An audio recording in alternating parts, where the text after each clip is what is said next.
आज सदन पटल पर प्रस्तावित विषय पर अपना वक्तव्य देने के लिए उपस्थित हूं। मान्यवर, मैं अपने वक्तव्य को प्रारंभ करने से पहले इस सभा से एक प्रश्न पूछना चाहूंगा। वह कौन सी चीज है जिसे हम देख तो सकते हैं परंतु छू नहीं सकते?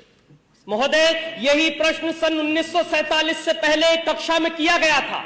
उस समय विद्यार्थियों ने इसके अनेक उत्तर दिए। किसी ने कहा कि हम आकाश को देख तो सकते हैं परंतु छू नहीं सकते। किसी ने कहा हम सूरज को देख तो सकते हैं परंतु छू नहीं सकते। लेकिन उसी कक्षा के बाहर खड़े होकर पढ़ने वाला एक छात्र डबडबाई आंखों को लेकर खड़ा हुआ और पानी के भरे हुए घड़े की तरफ देखकर बोला, मैं प्यास से तड़प के मर भी रहा हूं, फिर भी मैं इस पानी के घड़े को देख सकता हूं, छू नहीं सकता, क्योंकि मैं एक अछूत जाति का हूं। और वो अछूत जाति का विद्यार्थी कोई और नहीं बल्कि हमारे भारत के संविधान के निर्माता डॉक्टर बाबा साहेब भीमराव अंबेडकर जी थे। आज 75 वर्षों के बाद कक्षा भी वही है, सवाल भी वही है, पानी का घड़ा भी वही है, परंतु अगर कुछ बदला है तो वो ये कि किसी भी जाति का छात्र हो वो सबके साथ में बैठकर पढ़ भी सकता है, खेल भी सकता है, पानी भी पी सकता है। और इतना ही नहीं, इस देश के सर्वोच्च पद पर बैठकर एक आदिवासी महिला राष्ट्रपति के रूप में प्रगति का मार्ग प्रशस्त कर सकता है। ये ताकत दी है हमको हमारे संविधान ने। जब जब बात हमारे अधिकारों की आई है तब तब संविधान ने हमारी रक्षा करी है।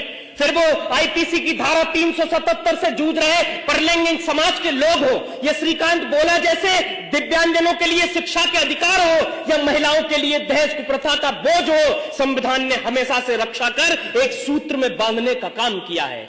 मान्यवर, भारत के संविधान की लोकतांत्रिक यात्रा बहुत लंबी रही है। जब भारत आजाद हुआ तो उसके साथ कई और सहोदर राष्ट्र आजाद हुए, परंतु आज हम वहां देखेंगे तो पता चलेगा कि वहां पर कहीं अराजकता है, कट्टरता है, सांप्रदायिकता है, भुखमरी है, गरीबी है, परंतु भारत एकमात्र ऐसा देश है जो आज उन्नति के शिखर पर बैठा है, क्योंकि उन्होंने धर्म को संविधान माना, हमने संविधान को ही पहला धर्म माना।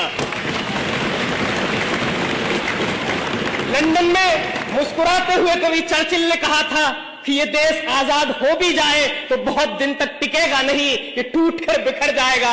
अब मुझे लगता है नर्क में चर्चिल की आत्मा देख रही होगी तो सोच रही होगी क्या से क्या हो गए देखते देखते, क्योंकि आज का ये वही भारत है जो पूरी दुनिया में स्टार्टअप के क्षेत्र में तीसरे स्थान पर है।